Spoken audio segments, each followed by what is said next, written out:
Hello বন্ধুরা, শুভ দুপুর সকলকে, গুড আফটারনুন। এটা ছিল কালকের ভিডিও।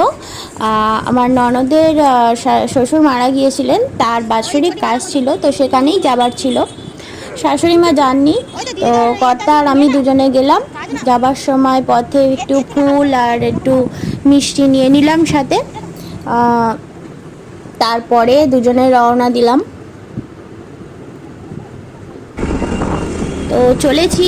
আর প্রচুর পরিমাণে গরম পড়েছিল, তোমরা তো জানোই আগের দিনে প্রচুর গরম পড়েছে, সেম গরম পড়ছে প্রচুর। আমি ভালো করে মুখে চাপা দিয়ে বসেছি, তাও যেন মানে রোদটা যেন একদম খুব চড়া লাগছিল। আর ও তো মুখে রুমাল বেঁধে নিয়েছিল। তো গিয়েই প্রথমে যে আমরা দেখা করেছি সেটা আর ভিডিও আমার করা হয়ে ওঠেনি। তারপরেই খেতে বসে গিয়েছিলাম। যেহেতু বাৎসরিক কাজ, তাই নিরামিষ খাবার, লুচি, ঘুগনি, আলুর দম, মিষ্টি, চাটনি, পাঁপড় এইসব ছিল। তো খাওয়া দাওয়ার পরে খানিকটা বসে ওনাদের সাথে দেখা করে আর চলে গেলাম, কারণ ও দোকান বন্ধ করে ওর শরীর আর টানছিল না, তাই আমরা তাড়াতাড়ি বেরিয়ে পড়লাম। তো বেরিয়ে পড়েছি।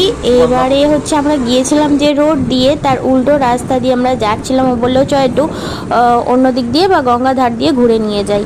তো তোমরা লোকাল যদি কেউ থাকো তাহলে বুঝতেই পারবে যে এটা হচ্ছে যে পূজালির যে গঙ্গার ধার যাওয়া যায় বা কালীপুরে যে মিলের কাছে যাওয়া যায় গঙ্গার ধার, সেই গঙ্গার ধারের এদিকে। তো আমি এদিকে কোনো দিন আসিনি, ও কোথা দিয়ে নিয়ে যাচ্ছে আমার তো দেখে বলছি যে কোথা দিয়ে নিয়ে যাচ্ছ গো, এইসব জঙ্গল ফঙ্গল আর পুরানো সব মাড়ি, মানে যেহেতু মিলের সাইড ছিল, তো পুরানো ভেঙে যাওয়া ঘর বাড়ি সব ছিল।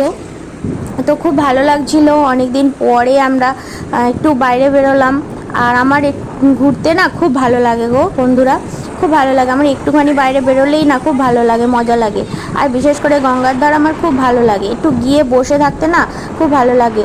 তো ও যেহেতু দুপুরবেলার প্রচুর রোদ আর ওরও শরীর ভালো লাগছিল না, তাই জাস্ট ঘুরেই চলে আসা হয়েছে, না হলে অন্য সময় হলে একটু বসতাম। আমরা কোথায় এসেছি এটা, তো আমরা একটু মজা করে নিয়েছিলাম। দেখতে পাচ্ছ চারিদিকটা কত পুরানো ভিতরটা।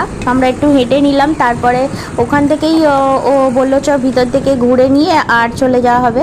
তো বলে ভিতরগুলো দেখতে দেখতে যাচ্ছিলাম, খুব ভালো লাগছিল। আর ইতিহাস মানে মনে হচ্ছিল সেই ইংরেজদের আমলের এইসব জিনিসগুলো তৈরি করা। কত ভগ্ন হয়ে গেছে সব, চারিদিক ভেঙে পড়েছে। আর কত গাছপালা, মানে এটা হলো 10-15 বছর হতে যায় বন্ধ হয়ে গেছে।